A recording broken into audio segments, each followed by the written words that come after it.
Hello, everyone, and welcome to this special Strategic Risk webinar presentation in association with Riskonnect, Operational Risk, Becoming Agile. I'm Matt Scott for Strategic Risk today. Now, achieving a dynamic approach to operational risk management is essential for organizations operating in today's uncertain, interconnected, and increasingly volatile world.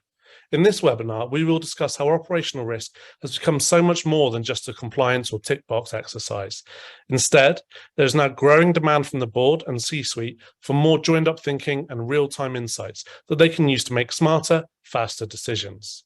Joining me today to discuss this and explore how the last 2 years have shaped our approach to operational risk are Charles Longridge, the Director of Sales and Global Partnerships for Riskonnect, Ariane Chappell, Managing Partner for Chappell Consulting and Honorary Reader at University College London, Laurie Slack, Operational Risk and Resilience Oversight for Santander UK, and also Chair of the UK Finance Cross-Industry Business and Operational Continuity Committee, and Stefan Martin, the CEO for Smart Risk Consulting and co-founder of the Risk-In Conference. Welcome to you all and thanks for joining us today. And for everyone watching this session, as always, we like to keep these as interactive as possible. So if you do have any questions you'd like to put to our panel, please do submit those and we'll try and get those answered throughout the session. So to kick things off, we'll get straight into the questions. And Ariane, if I can come to you first, could you maybe explain to us what we actually mean by being agile and how we can best define that in the business world? Thank you. Thank you, Matt, for the introductions and for the invitation to the webinar. Hello all. Agile is, in the IT world, being adaptive and responsive to feedback. Okay, you, instead of creating a waterfall long project and stick to your plan, you constantly adapt your plan based on experience and new information. So if you transform these principles to operational risk, it's quite obvious. It's being responsive to new information, new event, and constantly adapt your risk management practice. And it is indeed what we've observed over the last 5 to 10 years, and definitely over the last 2 in risk management, is being adaptive to shocks. We had the COVID-19 shocks that literally shook the world, and the response definitely shook the world from March 2020, and firms had to adapt to lockdown, to remote working, etc. You know exactly what I mean. So that's being adaptive. And the other aspect is learning from feedback and learning from experience. So this is also an evolution we've seen and has accelerated over the last few years in risk management, is to really put your risk management into question. How do you know it works? How good are your risk assessment? And based on new experience and what has happened, trying to improve what your assessment, your predictions, and your mitigation practice. Fantastic, thanks for that. And Stefan, if I can come to you next and maybe delve a bit deeper into what it means by Agile, what would you say are the core competencies that are shared by these Agile organizations? Yeah, thanks, Matt. I conducted a survey a few months back, and first, as a result, no definition for agility, no definition for risk management agility, no competencies listed linked to risk agility in large companies, in my network at least. And when I asked for definitions to my peers, they came up with these elements, like making changes as they are needed, implement straightforward processes for managing risks, case by case rather than broadly applied solutions, understand what is no longer a priority, reacting on changing situations quickly, adapting risks and mitigations, ability of an organization to systematically apply logical and efficient method to analyze risks, while allowing flexibility in the details of the analysis, depending on the context, of course. After some benchmarking and interviews concerning competencies, I came up with that list of themes. So we're looking at cross-functional capabilities, self-organized, collaboration and proactive management of risk, active learning, ability to scan the environment, so I guess a sense of curiosity. Implementing Agile requires bottom-up empowerment of teams, as well as strong top-down leadership. You need to be flexible on your resource allocation, rapid decision and learning cycles. Fantastic, thanks. And Laurie, same question to you. What do you think make up the traits of an Agile organization? Well, in addition to the points raised previously, in our organization, we found that both structural and cultural elements contribute to an agile organization which embraces change. Structurally, a common strategic direction, clear accountabilities for budget and headcount, and delegated decision-making all enable an environment where teams can actively collaborate and quickly test and fail. And alignment and integration between technology, risk, and the business are all critical. From the cultural perspective, an organization that's committed to both innovation as well as engagement with colleagues and stakeholders is invaluable. It provides an opportunity to speak up and challenge whilst learning through the launch of new products and ongoing feedback, as some of the other speakers mentioned. And particularly, we're focused around thinking about the customers, embracing change, acting now, moving together, and speaking up when there's something that we think could be improved or made better. Absolutely. And Charles, why would you say it's important for companies to be agile and adaptive, particularly thinking, around today's hyper-connected and increasingly digital world? Thanks, Matt. Yeah, I think increased competition, regulation, and of course, recent global events, as we know all about, have pressured organizations to make decisions quicker than ever before. We now demand better quality data from source in real time, rather than just relying on the sort of periodic reports from analysts or subject matter experts. Use of technology, especially during the pandemic, has increased our ability and appetite to receive and communicate data. We've all been using Teams, for Zoom as we are now, and we're far more fluent in these sort of ways of communicating in an ad hoc manner. So our expectations are therefore increasing as we embrace technology to help automate and process more information to get ahead. Some organizations, especially in the risk and insurance market, where they're reliant on the exchange of an immense amount of information, are making significant investments to improve the experience of their brokers and customers. They're doing this because they need to reduce that administrative burden on their customers, who in turn are instilling a much, much more collaborative culture to get a more accurate picture before emerging events really impact them. Absolutely. And Ariane, obviously in this new world, there's a growing number of new and emerging risks. And how can strategic thinking and agility help to navigate these uncertainties, in your opinion? Oh, you're on mute, I think, Ariane. Mute. First one. Isn't that the phrase over the last 2 years? All right, sorry about that. Agility and openness to new information is absolutely critical in the current world and the current shocks. So now, how do you navigate these shocks? You want to avoid naive predictions.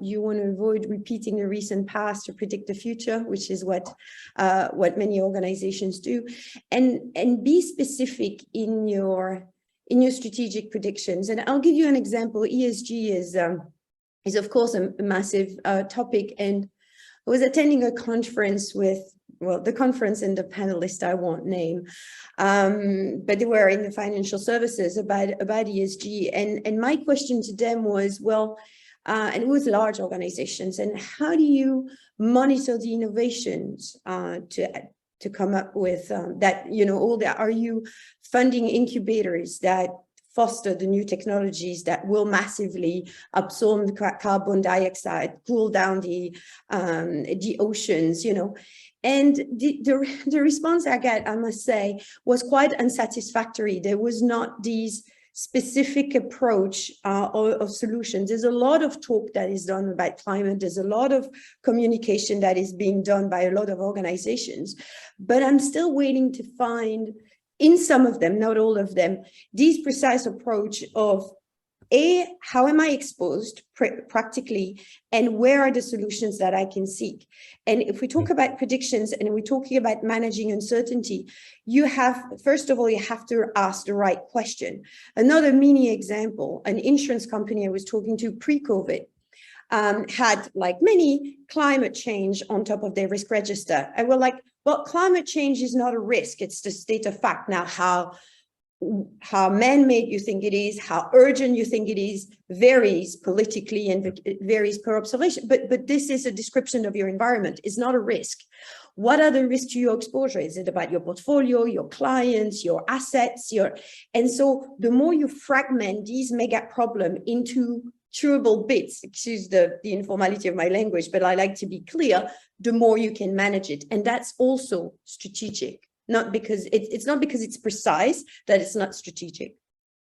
Over to you. Charles, I saw you nodding along there to some of Ariane's points. Do you have anything to add on what she just said?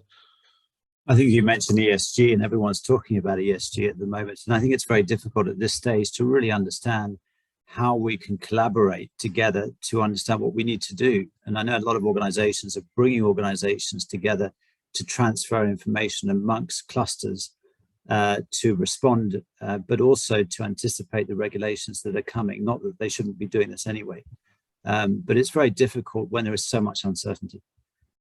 Absolutely. And moving it back kind of to the point pre-ESG there, when you're kind of looking at agile management and kind of managing these risks, Charles, what role would you say kind of future gazing and scenario analysis plays in that? Look, I think stress testing, scenario analysis certainly helps, so long as the individuals who perform these tasks really understand the company that they work for, but also the extended enterprise, the third parties as well, in order to put this data into context. And what I mean by this is that you cannot just rely on sophisticated models or tools just to produce results nowadays. You need to include human factors.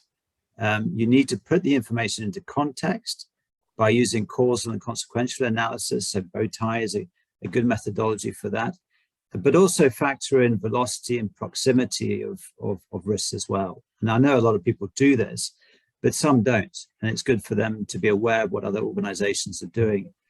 Therefore, I believe the skills and the people that perform stress testing and scenario analysis are sometimes more important than the tools they actually use. For example, the government is looking into how they deal with the blackouts this winter and the operational resilience required. They now have to take into account something that may not have been factored in their models, which is the fact that we're all working from home. There's a hybrid working methodology policy that is now very much been signed up to by everyone in order to maintain the employees that they have. And this increases the risk of downtime caused by blackouts, as workers at home clearly don't have the same operational resilience measures as an office or a government department. So I think, the human factor is key here, but not just the use of sophisticated tools that are used to model outcomes all the time. So we've got to look at who is actually behind the models that are being produced and not just rely on trying to automate everything. Absolutely, yeah. And Stefan, I see you nodding along to a couple of points raised by Charles there. How important do you think these human elements that Charles mentioned are in these kind of tools? No, I think they are absolutely critical. I agree with Charles. The human factor is a lot more important than the tools they use. In discussions with execs or board of directors, they come to you and say, well, why are we using that formula? Why are we simulating that way? Well, we don't have the answer to that, but we want to understand the environment we live in. So yes, the human factor is important. The competencies, and I'll probably talk about that a bit later in the interview. Fantastic, thank you. Just want to take this opportunity just to remind kind of those watching today, if you do have any questions, there's a little Q&A button down at the bottom of your screen, so you can put any questions to our panelists and we'll answer those throughout the remainder of the session. So moving on things a bit now to have a look at, I suppose, what the last 2 or 3 years have taught us around kind of managing risks. Laurie, what do you think we can learn, and how has it shown us the importance of being agile, I suppose? Well, I think in general, the ability to quickly pivot and openness to new approaches and breakdown of traditional ways of working are all examples of how agile teams adapted and demonstrated their resilience in the light of significant cross-market situations over the past several years that couldn't have been scenario tested alone, calling upon some of the themes we've discussed. I think that agile players quickly overcame the barriers in decision making, and they further redefined how they met their customers' needs. Building upon an example that Charles gave before about where colleagues and staff are working now, working from home, whereas in the past, perhaps an agile team would have assumed that in the event of an incident or event, that you should move your business from working in one location to work area recovery or tactical work transfer to another site or location. Using the example that Charles mentioned, now the vast majority of employees are working from home. And in the event of a national power outage, we're in a situation where we have to think of this creatively. And actually, it could be a return from the home into the office to be able to continue business operations. I think that's a perfect example of how an Agile team can think through an upcoming challenge. Absolutely. Fantastic. And Stefan, I'm sure you'll have worked with a lot of clients on kind of this topic here. What learnings do you think risk managers can learn from the events surrounding the COVID-19 pandemic? Well, for me, it has been clear that the pandemic situations we face have revealed unpreparedness of many organizations with regard to disruption scenarios that had not been at the top of the pyramid, and inadequate budgets were allocated to these ones. I do not know any companies that didn't have any of these risks listed, but I know several of them that did not give the right attention to them. And of course, it's a question of choice. In the past 10, 20 years, investments to mitigate risks were largely focused on other topics such as compliance, ESG, and cyber. The world collapsing due to a virus was seen as a movie scenario rather than a business one. So we learned we're not so well prepared. And still on the negative side, many organizations have mixed up risk management, crisis management, continuity management / disaster recovery. On the positive side, though, organizations learned they were able to reorganize teams, prioritize supply chains, find quick solutions to unsolvable situations. But all of that had some direct financial and human costs. This is more a feeling, but how many webinars on well-being have we been invited to in the past 3 years? And yes, employees have suffered internally and externally in large and medium organizations. It is clear that the world has changed. Organizations need to flirt back with the workforce. It is harder and harder to recruit if you do not prove you work on the socially not accepted risks within the ESG domain, such as climate change, soil pollution, or corruption, for example.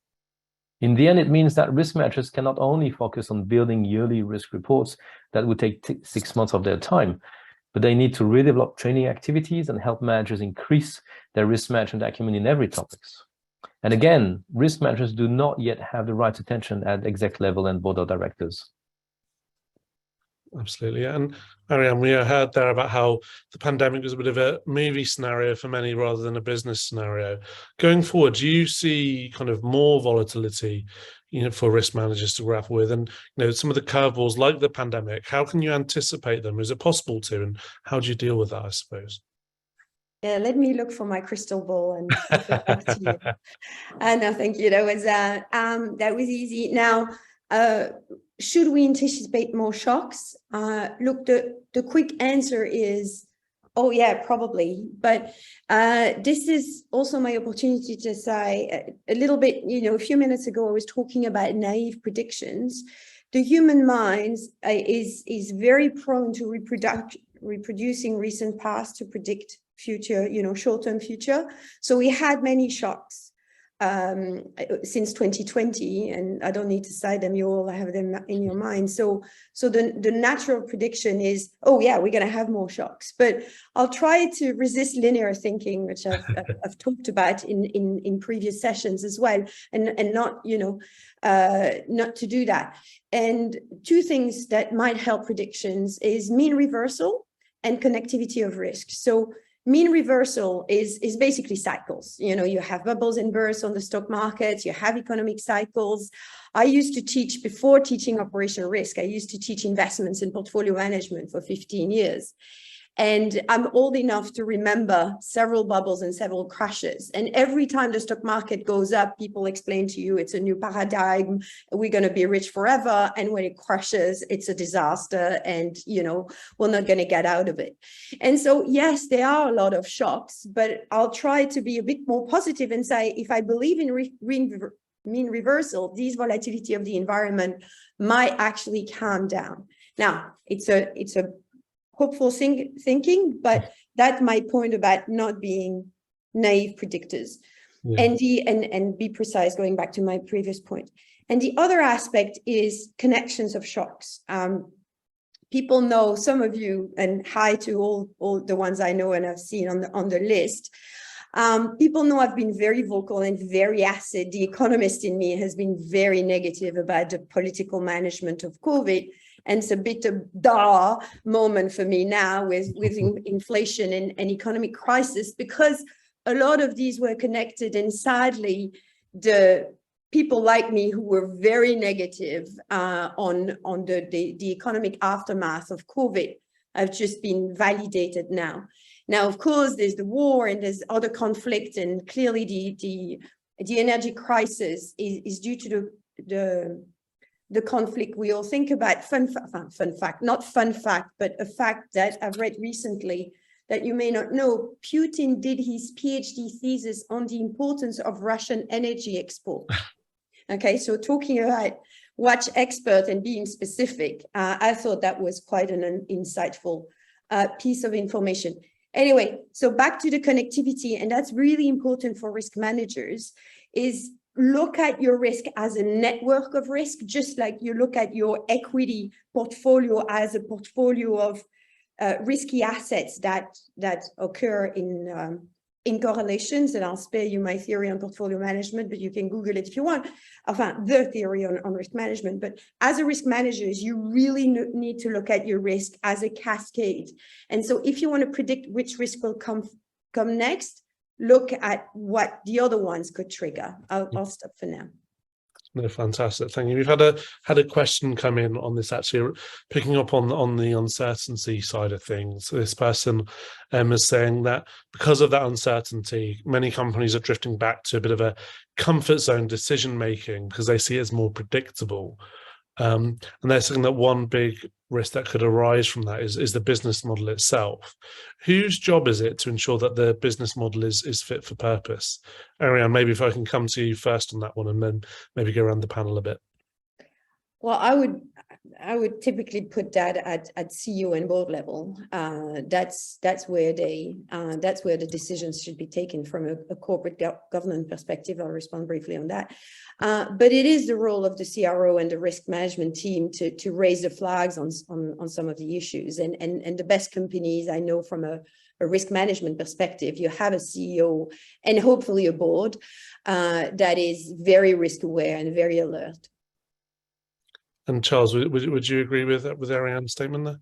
I think it depends on the industry. I think in certain industries, the CFO plays a more strategic role. For instance, aerospace and defense, especially smaller contractors competing with big contractors, have to be much more streamlined, I would say, in terms of approving the right business cases, using the right risk and opportunity management processes. So for me, it's the CFO, but yes, I agree with Ariane. I mean, strategically, it has to be CEO, and the CEO has to be brought into the process, which we don't always see. Fantastic. Thank you. Laurie, Stefan, do you have anything to add to either of those answers at all?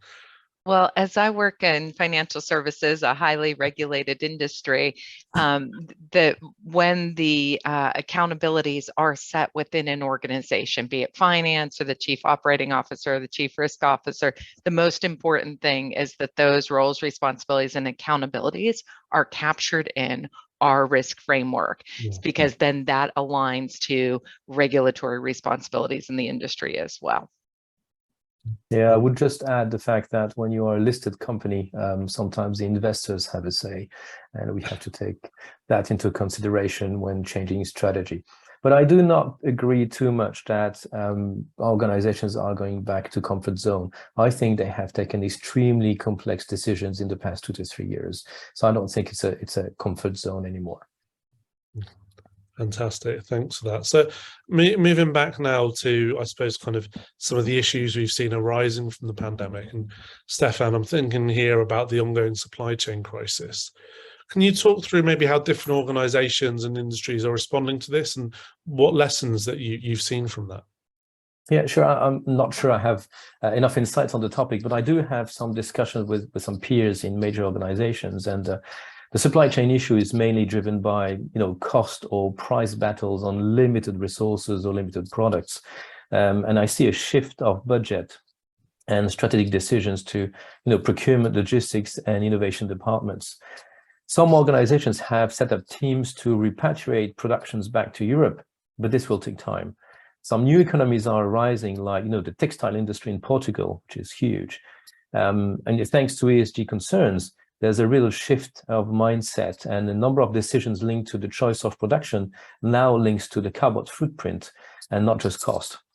So even though it has been pushed by investors or rating agencies, the pandemic situation has also been a help to apply, better, greener logistics. For the rest, I'd like to let my colleagues take over. Sure, that's really interesting. Thanks for that, Stefan. And Laurie, if I can come to you, what would you say kind of been learned from the kind of crisis so far, and what's important to consider when you're looking at these risks? Well, I think for third parties in particular, the interactions historically were thought in terms of either commercial terms and ensuring service is continued. And I think the increased reliance on a number of critical third parties across the global economy has presented a significant amount of risk. Therefore, the way we need to look at risks associated with third parties needs to be addressed in a different way, almost using a strategic threat assessment approach, looking forward versus just a commercial approach. And I think that third-party risk management specifically should consider the resilience of the third party and whether or not the third party can continue to provide a service within not only the service level agreements, but in the event of an outage, could the third party recover within the timeframes they're required to meet customer commitments and to not cause harm to customers, the wider marketplace, or in our case in financial services, to the firm. Also considering these potential risks for third parties is what is the reliance of any particular third party on a fourth party supplier. In a number of programs that I've done in Agile and traditional ways, I've found that many different third parties are actually outsourcing to someone else. And when you're looking at managing the risk, you're looking at managing the downstream risk of all parties involved. And lastly, for any third party, a new and clearly emerging risk is the technology and data security of the third parties, and whether or not the third party opens up one's organization or your customers to additional risks from cyberware or malware, or the potential to compromise customer data. This is the juxtaposition of new ways of looking at and thinking about risk within our organizations, but also for those organizations that supply to the marketplace. Absolutely fantastic. So I wanted to move things on a bit now to look at, I suppose, some of maybe the more practical aspects of Agile. And Ariane, how do you think the role of GRC professionals is evolving from an operational risk perspective, and how does that play into to Agile? Well, I'm going to go back in a bit more detail about what I said at the beginning, which is the two of the main evolutions in operational risk management I observed over the last few years is more resilience and more incident management compared to prevention. That's one. And the other one, the opportunity to put yourself into questions and to thrive and improve. So if you go back to risk management at the beginning, especially operational risk management in the financial services 20 years ago, and to a large extent for other sectors as well, we try to prevent and controls, and we think we anticipate what can happen.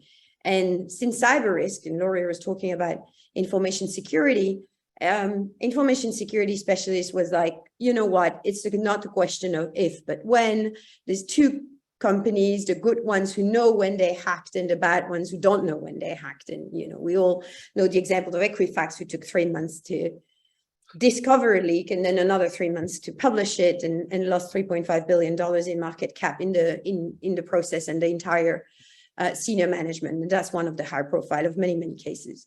And then we had COVID, and now we have everything we discussed. So thankfully, the regulator were leading on that, and they were lagging from the IT disruptions, but by putting in place all these resilience regulation for the financial services. But these resilience regulations exist for all the critical functions. You may or may not know, but there's a number of critical sectors that are defined in the US, in the UK. I know people working there in both, but I'm sure there's the same in Europe. We have specific policies in place to make sure things operate. So there is a stream going back to GRC professionals in organizations now.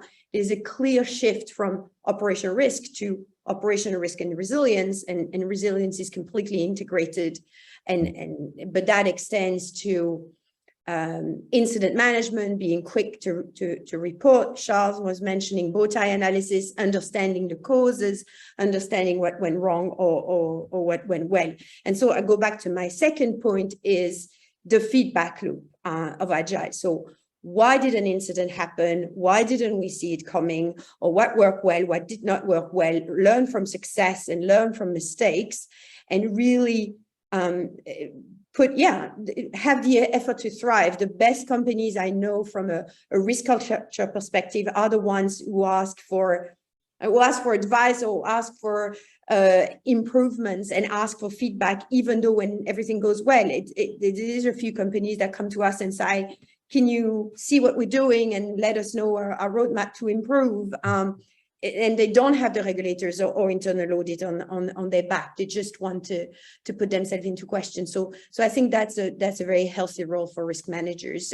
Just to finish with another example, some of the value of a large French bank, I won't mention any name just in case, but their ethos is anticipation for risk management, but also humility. So of course you have to anticipate, but you have to be humble and recognize when you get it wrong. I'll stop for now. Thank you. Absolutely, thank you. And one of the things when I've spoken kind of with people about Agile in the past is they've maybe been a bit confused about how it differs to crisis management or disaster recovery management. Ariane, can you maybe talk a bit about what the differences are and how you see Agile as being different to those other aspects? Yeah, I mean, crisis management is a subset of resilience and then agility in risk management or operational risk management. And we have, I'm sure Laurie, who works in resilience, I'm sure she has that at least once a day, you know, what's the difference between resilience and continuity management. Honestly, if I'm completely transparent, the jury's still out for some. You know, I spoke to a number of continuity specialists to say there's no difference. There is though. I think resilience is quite larger than crisis management per se, where you put the incident management at the center of your operations and you press the continuity of your operations. So a lot of what most companies have done, or if not all companies have done during COVID, for instance.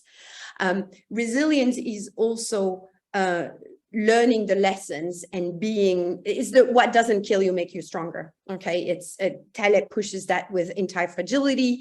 If any of you are runners, I'm a slow runner, a runner nonetheless. When you run, you have microfracture in your bones, and by your bones reconstituting, they get stronger.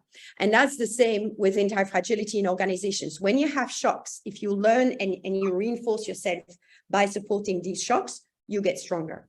So I would take this parallel. Absolutely fantastic, great analogy there, Ariane. Thank you. And Stefan, what's your take on the difference? What's your perception there? Yeah, thanks, Matt. I mean, as stated a bit earlier, I mean, due to the past COVID crisis and now to a lesser extent, war in Ukraine, organizations have completely mixed up these aspects. I mean, agility-based risk management is just a smarter risk management, incorporating sooner early warning signs and better integration with company strategy. I mean, overall, ERM has to be closer to the market, closer to the field work and top management discussions, basically closer to all company levels, and this cannot be done anymore through Excel file consolidation. There's a real need to distinguish the people with competencies for crisis management and disaster recovery, who potentially will apply the foreseen mitigation plans that are derived from the risk assessment and risk analysis. You see, Matt, this is where most organizations fail. Risk management is supposed to unveil the most important risk scenarios of a company should work on, and these ones should be worked on by the people in charge of BCM, / crisis or continuity to prepare the right mitigations. ERM and BCM should work hand in hand, and I see very few of this. I'm not saying you need to create ERM and BCM teams or departments, but you need to reinforce the competencies in these fields where needed in the organizations. Risk management has been completely wrongly sold since at least 2 decades, at least from my point of view. A large portion of risk managers are requested just to build bottom-up risk reports, but not to train people how to manage risks. So in the end, who should do it? I mean, who manages the risks if not the risk managers? I mean, all decision makers should incorporate risk in their decisions, from my point of view. Absolutely fantastic. And Laurie, I can see you nodding along there. Do you have anything to add? Well, I think there's two different principles. I think as an operational risk manager and working in operational risk and resilience control, I think that within our organization, we've been thinking that resilience is an outcome of effective operational risk management. And then building on Stefan's part, we have embedded a culture, an I am risk culture, where all members of the organization recognize that they're responsible for identifying, assessing, and managing risks. And with that approach to things, any organization, regardless of size, could quickly and appropriately react to operational risks as they materialize. Absolutely fantastic. And Charles, coming to you next, I've got a short but not necessarily simple question for you. Agile risk management, would you say it's top down, bottom up, or maybe even a mix of the two? Look, I think it has to be a mix of the two, but it depends on the journey where you're at in embracing risk management. So you have to get the buy-in first. Otherwise, you're never going to be able to persuade people to raise risks, and also the culture is a major part of this, which we'll talk about later on as well. And obviously it's been mentioned before. The key for us is to make sure that it's not a prescriptive process, that it's not coming just from auditors, that risk management is part of day-to-day business. It's an objective-driven process. It is there to drive business performance, not just tick a box from a compliance perspective. So yes, it has to be bottom up, but at the right time. Is the way, and obviously gaining buy-in, which I think Ariane and some of the others in the panel talked about earlier on. You need the stakeholder buy-in to ensure that that taxonomy is in place before you embrace the entire organization with something that can be perceived as a very complex thing, risk management, but it's not rocket science. It should be about communication, but also put into context through delivering your own objectives. And everyone should have an objective if they're working in most organizations today. Absolutely fantastic. And on, I suppose, picking up a bit on the buy-on point maybe, and then bringing some other things as well, Laurie, if I can come to you. I'm thinking about, how do you see the size and scope of an organization affecting its ability to adapt agile and then react quickly to operational risks? Well, I think the common perception is that the smaller organizations, even thinking of the examples of startups and things like that, or challengers or new entrants or disruptors, will be better at being agile and more flexible in their approaches to both getting to market and to managing risk. But using the same fundamentals, and we've heard a lot in the conversation today about testing, learning again, failing, and the feedback loop. I think if you adopt those agile principles across any area of an organization, and particularly reporting and calling out and celebrating when people have acknowledged risks and then taken actions to either mitigate that risk, accept the risk, or to move the risk elsewhere as a form of mitigation. I think regardless of the size of an organization, if you use those principles, I think that you can quickly react to reduce operational risks. Absolutely fantastic. Ariane, I saw a little nod there. Do you have anything to add to Laurie's comments? Yeah, absolutely. I wrote a paper many years ago called Small is Beautiful in Risk Management, because I do believe that a smaller organization is easier to manage for a pure coordination cost perspective. So, credit to large organizations who do risk management. There's nothing more complex, I think, than managing operational risk in multinational, gigantic organization. Having said that, I don't disagree with Laurie, and if I want to take even more of a positive switch on it, is that if you have pockets, and Laurie, that's probably what you have in mind, but if you have pockets of agile teams in different departments, by being a large bank or a large organization, you also have more resources to address these coordination costs that come from large organization, and to have dedicated teams, shared methodology, more shared lessons learned. You don't have to only fail alone and learn alone. You can also learn from successes and failures of other teams. It takes a lot of coordinations, but also the resources of the organization helps you.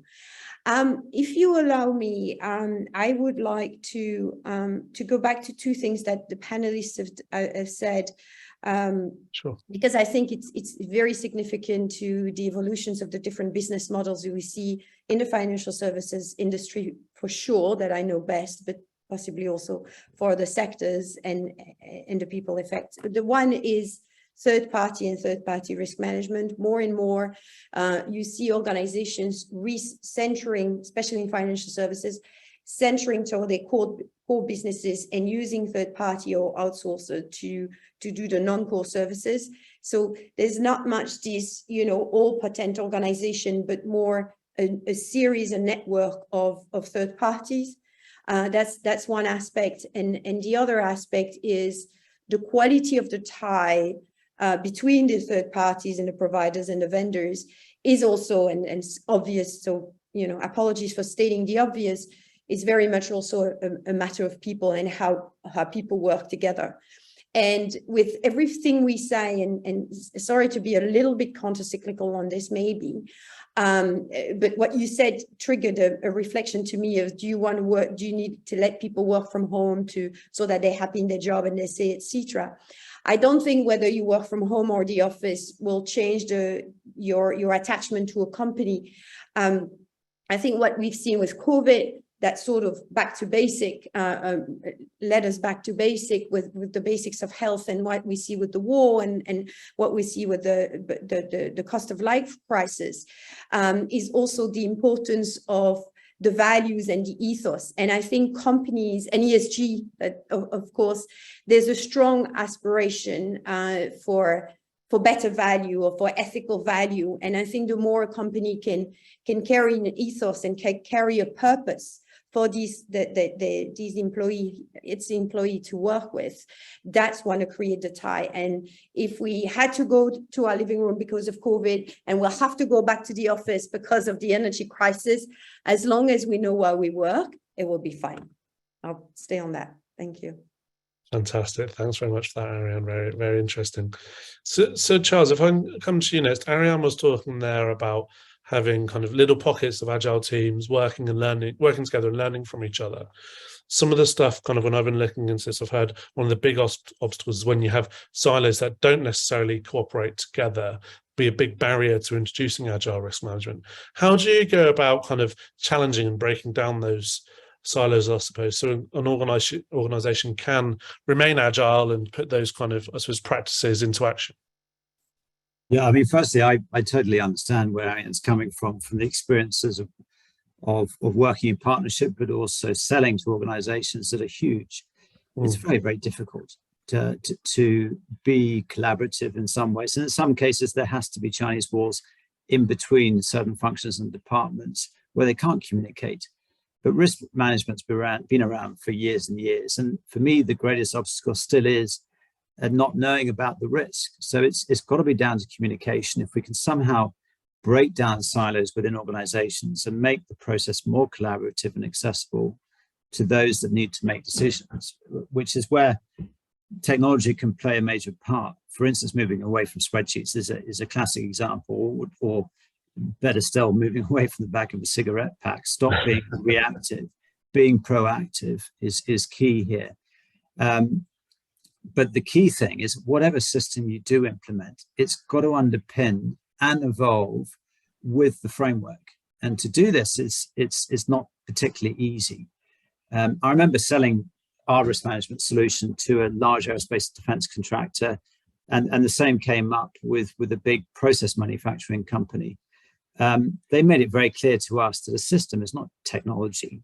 I mean, yes, it's a key part, but it's more the combination of the people, the process, and the technology that can underpin it, which leads me onto what I believe is really the greatest obstacle, and one that we mentioned earlier in our discussion, and that's business culture.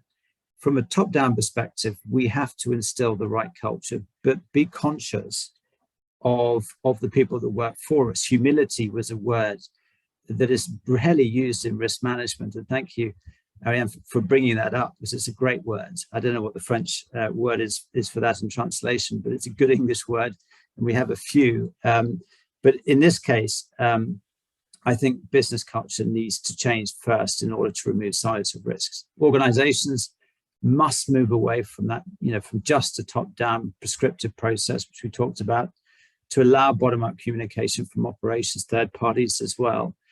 If not, decision makers really can't plan effectively. And planning is a key thing. We've got to be proactive. We can't just react, even in an agile situation. We need to have that line of sight to the root cause of the risks that affect the business if we can. And to do this, you need to have or extend ownership of risks, or at least an awareness of the risk to all levels of the organization. It's not just asking them to conduct RCSAs where all they see are the controls, or even where still just a questionnaire. They need to see what context that is. In other words, the risks themselves. The experiences we've seen from some of our customers that we all share amongst ourselves, I'm sure as well, that get the best results start with conducting risk maturity assessments across the whole company, not just one department, but doing these risk maturity assessments aligned to the goals and objectives of what they need to achieve, 3, 5, 7-year business plans, take into account certain emerging risks or incidents that have happened in the past as well. You clearly can't advance an organization if certain departments are mature whilst others aren't, and that's key. You need to adapt the way you move from a blame to open culture to break down these silos of communication. And you can start with risk workshops for those that think they don't have any risks, which still happens, to implementing a system for those that need to consolidate fragmented risk data. Volatile analysis, we've mentioned, for instance, is a good way of putting risk into context to help people understand the cause and consequence, but more importantly, to prioritize the preventative and mitigating controls. Because with all this information, you get a lot of data. How do you prioritize that? And it's difficult to see the wood from the trees unless you have it linked to the cause and consequence, either side of a risk event. Alignment to local functional and departmental objectives is another good way, which we've touched on, to help people identify and assess and mitigate risks and opportunities. And I mentioned opportunities. I'm not sure in the financial sector, opportunities are always that relevant, or maybe are assessed separately from risk management. But in industry, it really, risk is either a threat or opportunity. That's something that we've learned since day one. Tracing a risk back to the original driver can also help put risk into context by asking ourselves how we anticipate the market changing over time due to emerging risks or events, for instance. And to do this, you need a way of visualizing. I think Ariane talked about connectivity modeling. This is something that is done in hiring top analysts using very sophisticated models or tools, graphical simulating capabilities. But if it's embedded within the actual solution, if it's actually telling you what could be connected due to common codification of risk within your risk registers across the organization, surely that's a really good way of seeing the wood from the trees. And it helps you really understand the interrelationship and dependency between risks and zone in and focus on the areas of weakness, i.e. clusters of information that are brought together because of common causes, but also how they're associated, as opposed to just prioritizing risks on heat maps and registers of risk.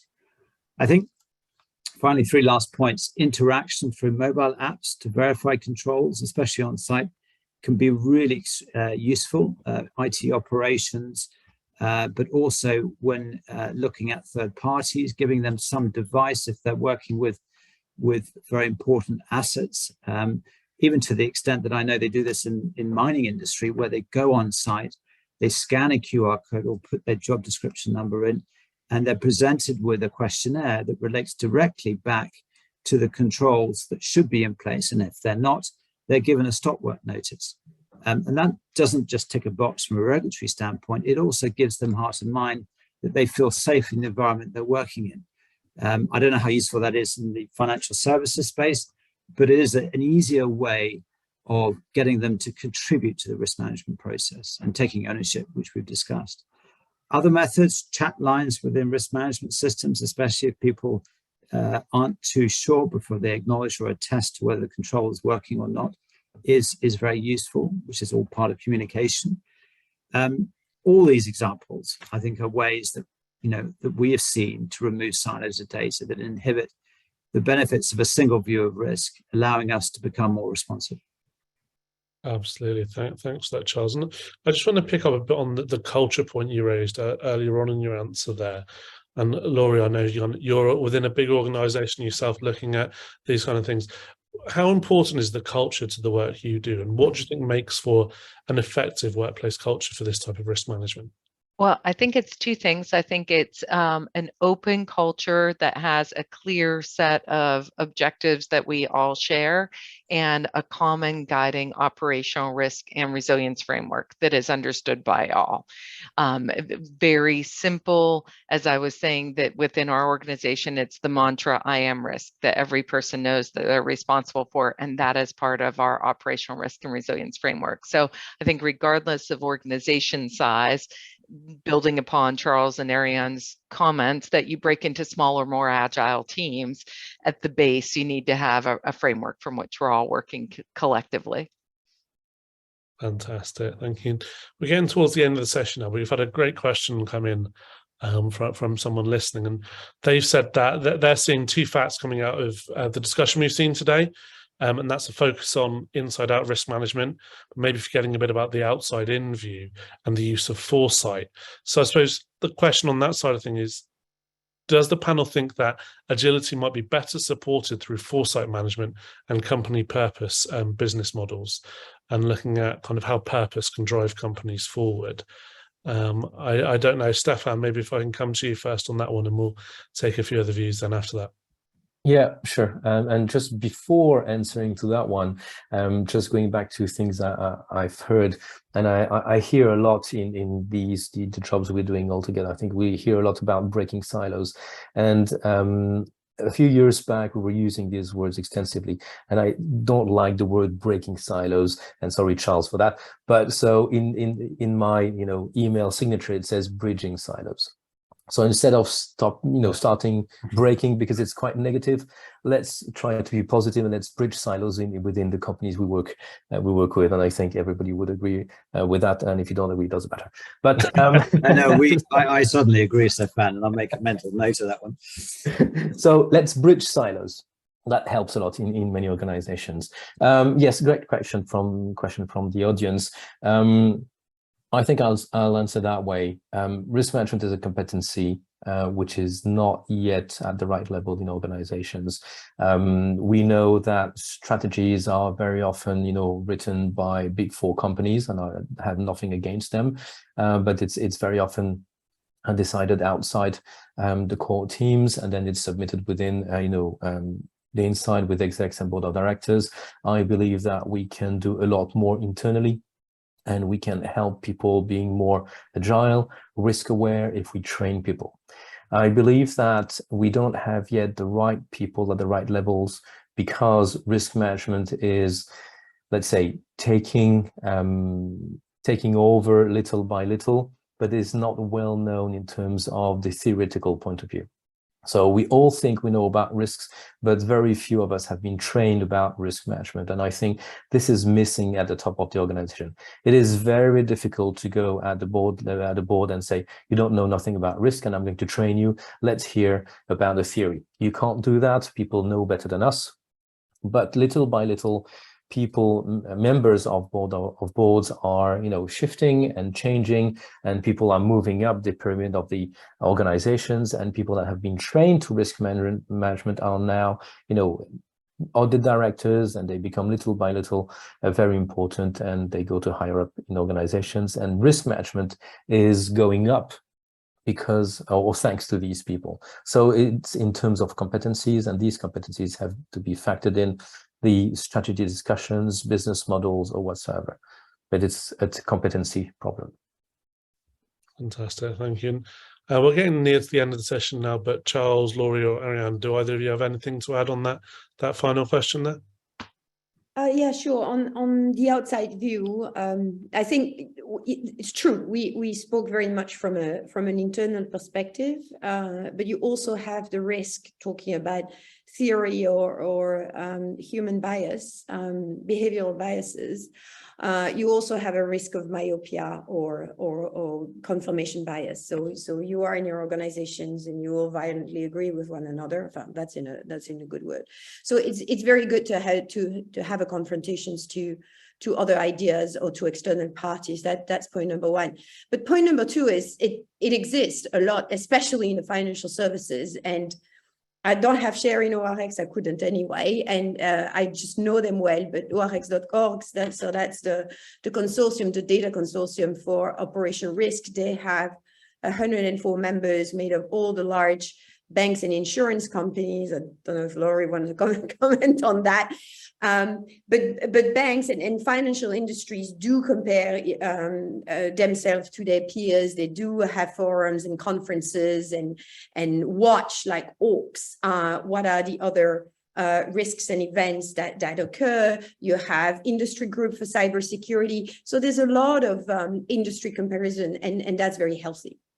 I can build upon that. Actually, interestingly, during the pandemic, one of the things that was most interesting was across the financial services industry coming together to discuss how we were dealing with different issues, interacting with the government in regards to what their guidelines were about how we could work, our guidance for colleagues, health and well-being, many things that we've discussed here.